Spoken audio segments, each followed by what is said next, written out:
Hello class, welcome back बच्चों। लो पहले बच्चों स्टार्ट करते हैं नया लेक्चर। बाबू मार्केटिंग का बचा हुआ पोर्शन कर रहे हैं सर, 15 से 20 मिनट लगाएंगे यहाँ से और ख़त्म कर देंगे इसको। फिर बेटा केस स्टडी का मुद्दा है मेरे पास, देखते हैं उसको।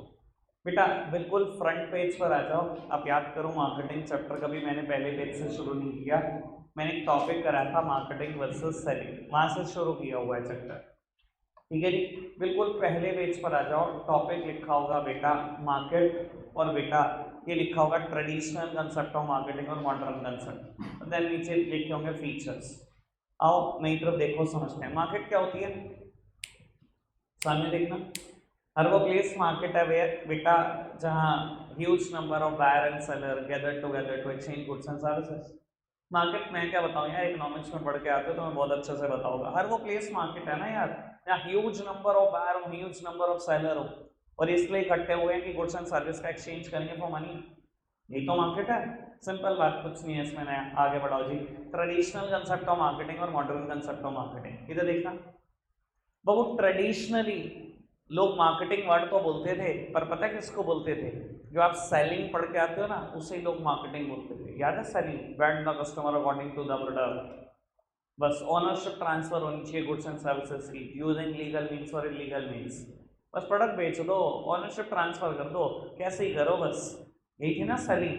ट्रेडिशनली इसको ही मार्केटिंग बोलते थे। और मॉडर्न डे में मार्केटिंग क्या है आपको बहुत अच्छे से पता है। कस्टमर की नीड्स एंड वांट आइडेंटिफाई करेंगे, प्रोडक्ट बेचेंगे, वो सब कुछ मैंने बता रखा है। एक काम करना, ट्रेडिशनल कंसेप्ट पे 2 लाइनें लिखी हुई है, फटाफट से पढ़ना। जो मैं कहूँ वही पढ़ना अभी। ट्रेडिशनल कंसेप्ट पे 2 लाइनें लिखी हुई है, पढ़ लो। मॉडर्न पे 3 लाइनें दी हुई हैं, पर अभी नहीं पढ़नी। उसके बाद एक पैराग्राफ दिया हुआ है लंबा चौड़ा, ये पढ़ दो फटाफट से।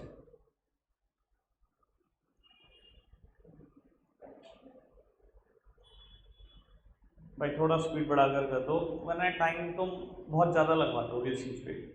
आपको पैराग्राफ पढ़ के समझ में आ जाएगा जो मैं बात बोल रहा हूँ, बिल्कुल क्लियर है। Traditional concept of marketing is selling. Paragraph पढ़ दो बस ढंग से। डन, पक्का से बढ़ाएं बात को आगे। अब वो 3 लाइनें पढ़ना मॉडर्न कंसेप्ट वाली।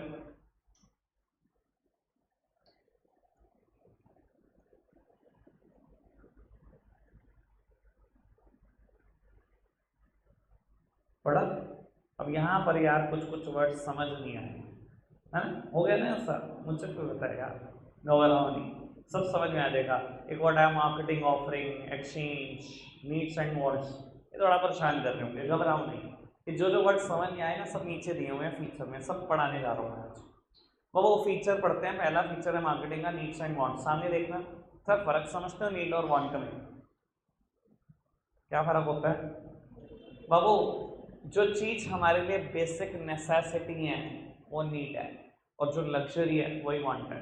भाई प्यास लगी है, पानी पीना इज अ नीड। नींबू लेमन पीना, सोडा वाटर पीना, मैंगो शेक पीना, और भी ब्ला ब्ला ब्ला ब्ला ब्ला, कुछ भी कह सकते हो, तो सब बाबू वांट है।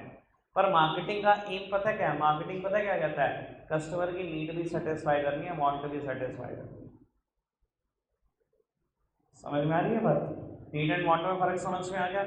आगे बढ़ो उसी टॉपिक है बेटा, क्रिएटिंग ना मार्केटिंग ऑफरिंग। मतलब मैंने कुछ और भी समझे, सीखा वही मैं वही दूर दूर एग्जांपल भी देना चाहता हूँ ऐसी चीजों पे। वो क्रिएटिंग अ मार्केटिंग ऑफरिंग, इधर देखना बेटा। कस्टमर की नीड्स एंड वांट को सेटिस्फाई करने के लिए मार्केट में प्रोडक्ट ऑफर करो at various sizes, various prices, various shop पे प्रोडक्ट अवेलेबल करो, वेरियस वैरायटी में, वेरियस क्वालिटी में, वेरियस टेक्नोलॉजी है, सब कुछ ऑफर कर दो मार्केट में। और कंपनीज करती हैं, बहुत सारी दुकानों से प्रोडक्ट बेचनी है, बहुत सारे साइजेस में बेचनी है, कोई भी प्रोडक्ट सोचो में नहीं, बहुत सारे साइजेस में है, बहुत सारे प्राइसेस में है। अब तो बहुत सारे वेरिएंट में भी है। ठीक है ना, वो आटा में और सूपी और क्या पता नहीं रेडी टू मेक, पता नहीं कौन कौन सी महंगी। ठीक है जी, और वेरियस शॉप पर तो बेच रहे। तो ये होता है क्रिएटिंग का मार्केटिंग ऑफरिंग। वेरियस साइजेस में प्रोडक्ट बनाना, वेरियस प्राइसेस में लाना, वेरियस वेरिएंट में लाना। वेरिएंट का मतलब कुछ लोग बोलते हैं वेरियस डायमेंशन में लाना, कुछ तो बोलते हैं वेरियस क्वालिटी में लाना, सब एक ही बात है, वेरियस वैरायटी में लाना और वेरियस स्टॉक से प्रोडक्ट को पूछना, कोई दिक्कत तो नहीं है। आगे बढ़ जाए बाबू, थर्ड हेडिंग क्या लिखी हुई है, कस्टमर वैल्यू। इधर इधर देखना, creating a superior value to the customer.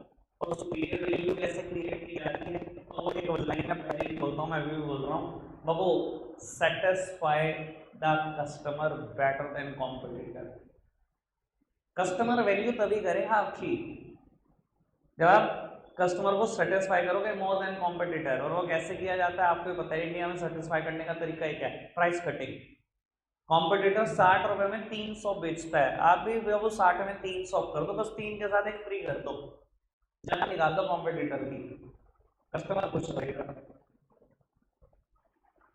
ठीक है ना जी बाबू। At last one is exchange management. इधर देखना बाबू, कुछ और नहीं, ये कहता है एट द एंड गुड्स और सर्विस का एक्सचेंज मैनेज की कैसे हो जाएगा, कैसे। इधर देखना, इसमें एक्सचेंज के 5 शब्द हैं, इसे देखो तो 5 पॉइंट लिखे हैं। अब एक तरफ देख लो तो मैं करने नहीं कर सकता हूं ना, पढ़ते तो वो एक्सचेंज करना है तो उसका सर्विस का पैसे भी होते हैं। There must be at least 2 party. Exchange करने के लिए कम से कम 2 पार्टी की जरूरत है। इधर देखो 2 पार्टी कौन कौन सी, inspire and obviously second one sir. There must be at least 2 party, both the party must offer something of value to each other.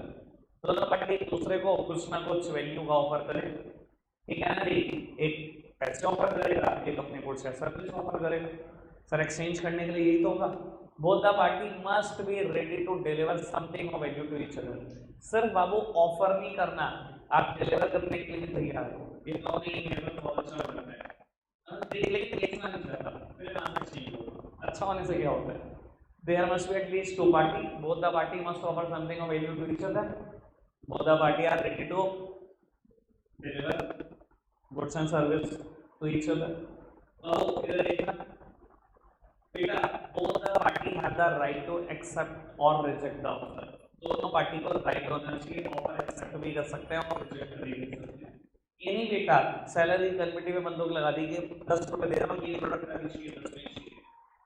Babu exchange must be freely exchange, जबरदस्ती थोड़ी है।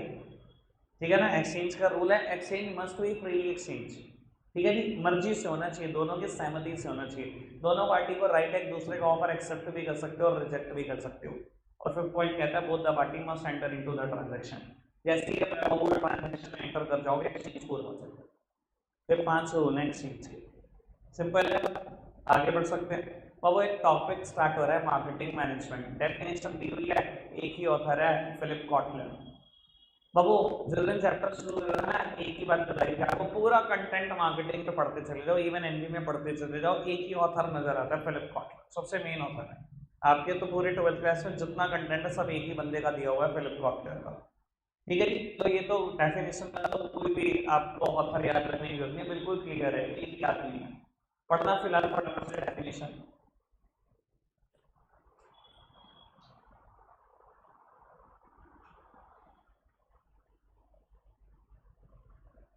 तो कुछ वर्ड यहाँ पर भी ऐसे होंगे जो भी समझ नहीं आए होंगे, आ जाएंगे। देखो नीचे मैंने एक्सप्लेन किए हुए हैं कैरेक्टरिस्टिक बनाकर। चूजिंग अ टारगेट मार्केट, सबसे पहला वर्ड इधर देखना। सर जब दुकान खोलते हैं ना, हम पता है क्या सोचते हैं कि हमारा टारगेट मार्केट क्या है, हमारा टारगेट कस्टमर क्या है। सर एक बात बताओ, आईफोन ने दुकान खोली इंडिया में, मतलब आईफोन जब इंडिया में आया उसके लिए तो दुकान खोलने के बराबर ही है। सर उसको नहीं पता मेरी टारगेट मार्केट क्या है, मेरा टारगेट कस्टमर क्या है, सबको बहुत अच्छे से पता होता है। और कंपनी सबसे पहले इसी चीज़ पे एनालिसिस करती है कि मेरा टारगेट मार्केट या कस्टमर क्या है। अच्छा मुझे नहीं पता मेरा टारगेट मार्केट या कस्टमर क्या है, लोग मुझे बोलते हैं अब बहुत महंगे हो। मैंने कहा मुझे पता है मेरी टारगेट मार्केट क्या है, मुझे बेरनी चाहिए, मुझे क्वालिटी चाहिए। सर सबको पता होता है कि मेरी टारगेट मार्केट क्या है, मेरा टारगेट कस्टमर क्या है, नहीं पता क्या सस्ता नहीं बना सकते। बहुत सारे ब्रांड जो सस्ता बना सकते हैं, कैपेबिलिटी रखते हैं, उन्हें नहीं पता सस्ती टेक्नोलॉजी कहाँ से लाते हैं, उन्हें नहीं पता सस्ता रॉ मटेरियल कहाँ से मिलता है, उन्हें सब पता है भाई। उनको मत बताओ, सब मार्केट में। हार्ले डेविडसन को नहीं पता कि बाइक 2 लाख में बन सकती है, उसे बहुत अच्छे से पता है, उसकी टारगेट मार्केटिंग ही है वो। समझ में आ गई बात। तो बाबू सबसे पहली चीज जब आप दुकान खोलने लगे हो तो बेटा यही सोचोगे कि मेरी टारगेट मार्केट क्या है, मेरा टारगेट कस्टमर क्या है।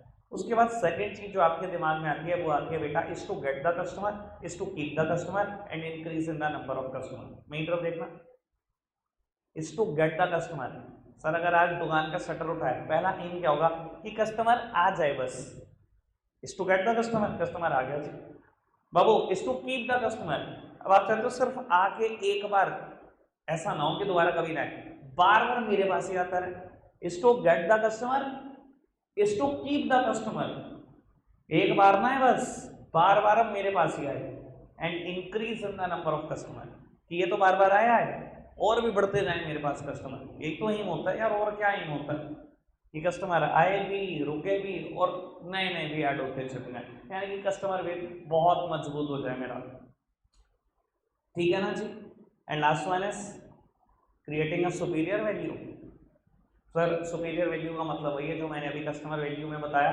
बाबू 60 रुपए के 300, आप 3 के साथ 1 फ्री, तभी कस्टमर को लगती है सुपीरियर वैल्यू, वरना नहीं लगती। ठीक है जी। बाबू ऑब्जेक्टिव लिखे हैं मार्केटिंग मैनेजमेंट के, बड़े सिंपल हैं। सर दुकान खोलने पर हमारे क्या ऑब्जेक्टिव होते हैं, ये वही है। सर क्या लिखा हुआ है पहले, क्रिएशन ऑफ डिमांड। इधर देखना, आज आप एक नया प्रोडक्ट लेकर मार्केट में उतरे हो, पहले दिन ये नहीं होगा मैं अरबों रुपए के प्रॉफिट कमाऊंगा आज ही और अभी। सर पहले दिन पता क्या होता है, बस ना यार मेरे प्रोडक्ट की डिमांड आ जाए, कोई मुंह से मांगे, ऐसे नहीं होना चाहिए, मुझे कहना पड़ रहा है जल्दी। कई बार हम एक रिटेलर की दुकान पर जाते हैं, मतलब मुझे अच्छे से याद है जिस टाइम पर एक बिस्किट आया था मार्केट में, आप शायद सब अवेयर होंगे, पोटैटा है, बड़ा थिन सा बिस्किट है वो, sweet and salted type biscuit है ना, बड़ा थिन सा। तो मुझे एक कन्फेक्शनरी शॉप वाले ने बड़ा इंसिस्ट करके कहा था, भैया एक नया बिस्किट है प्लीज ये खा लो ये खा लो। उसके बड़े इंसिस्ट करने में मैंने कहा चल यार मैं खा लेता हूँ, मुझे देखना है क्या चीज़ है। चलो मैंने खा के देखा, मुझे बहुत अच्छा लगा। सर आप खुद सोचो उस कंपनी का एम क्या होगा, पहले दिन एम क्या होगा कि यार मेरे प्रोडक्ट की ना डिमांड है, और अगले दिन जाके मैंने मुझसे मांग लिया यार वो पोटैटा बिस्किट देना। ये पहला ए ऑब्जेक्टिव पूरा हो गया आपका। सर पहले जबरदस्ती देना पड़ता है लोगों को सामान, जब उनको पसंद आता है ना तब वो डिमांड क्रिएट करते हैं आपके प्रोडक्ट की। मानते हो, समझ में आ रही है बात। तो डिमांड क्रिएट होने लगी, मांगने लगे, 2 4 5 मांगने लगे, 1 दिन छोड़ के मांगने लगे, 2 दिन छोड़ के मांगने लगे, पर डिमांड आने लगी। उसके बाद अगला क्या होता है, मार्केट शेयर। अगर बिस्किट इंडस्ट्री बहुत बड़ी है भाई, आपको पता है कैसे प्लेयर बैठे हैं, मतलब मेरे को बताने की जरूरत नहीं है कि कन्फेक्शनरी शॉप में चले जाओगे ठीक शॉप में तो वो पूरी दुकान भर सकता है, इतने प्लेयर्स हैं, और बड़े बड़े नाम, छोटे नाम तो फिर बोल ही जाओ। ठीक है जी। सर क्या सोचता होगा पोटैटा, भाई डिमांड आ गई, डिमांड आ गई, अब वो क्या चाहता होगा, वो चाहता होगा यार मार्केट शेयर हो जाए, चाहे 1% हो जाए, 1% मार्केट शेयर ही मिल जाए। 1% यानी कि अगर 100 लोग घर से बिस्किट लेने निकले तो 1% तो मेरे ही खरीदे। 1% भी बहुत बड़ी बात है इंडिया में मार्केट शेयर होना बिस्किट इंडस्ट्री में।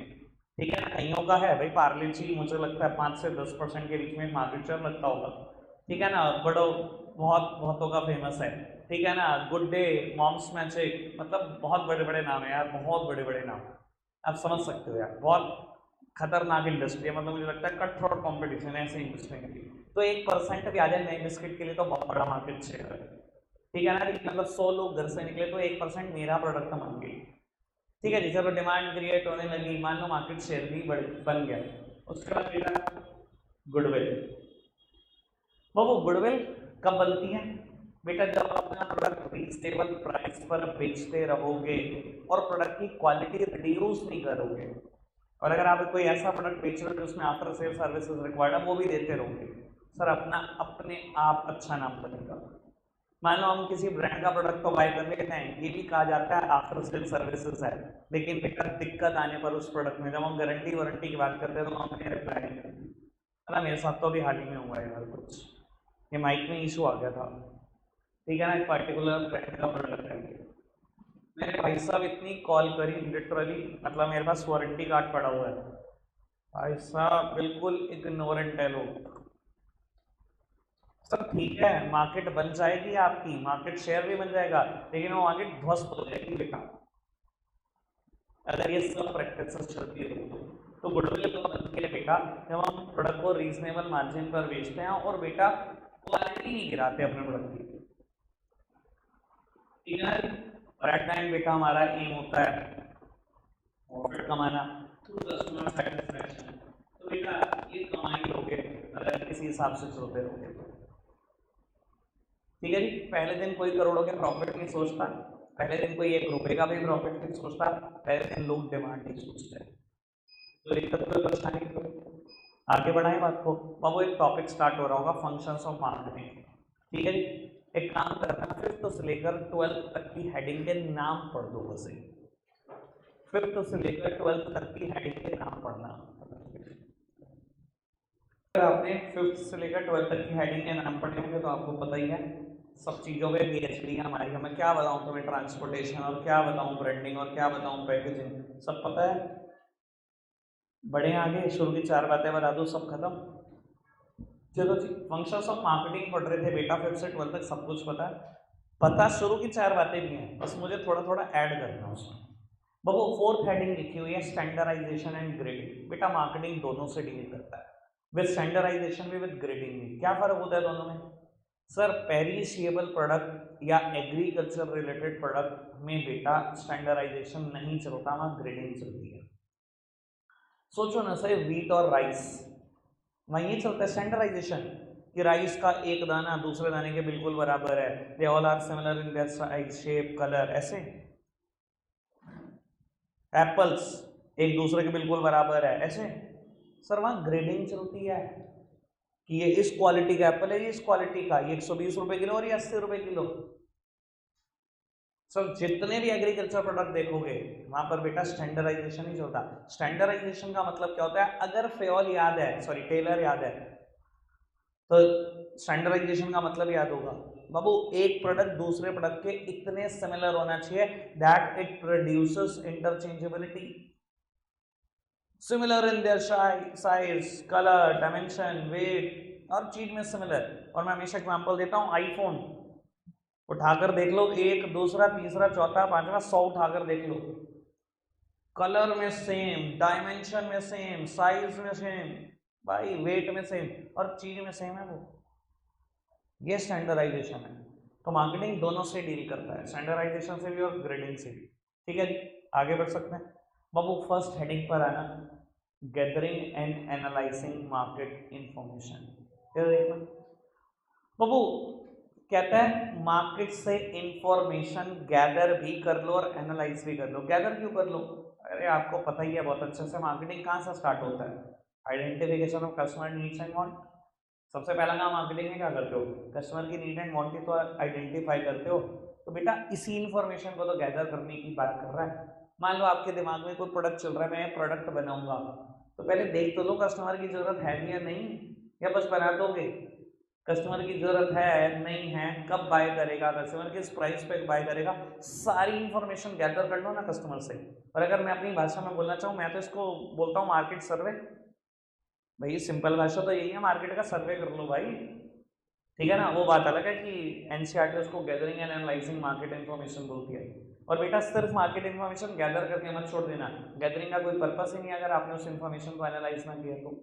मान लो घर घर सेल्समैन भेज के मार्केट सर्वे करा पूरा, इतनी सारी इंफॉर्मेशन गैदर करके बैठ गए, लेकिन बाबू कस्टमर ने क्या फीडबैक दिया वो कभी पढ़े नहीं, उठा के प्रोडक्ट लॉन्च कर दिया, क्या फायदा हुआ मार्केट सर्वे करने का? तो खाली इंफॉर्मेशन गैदर नहीं करनी, उसको एनालाइज भी करना है। समझ में आती है बात?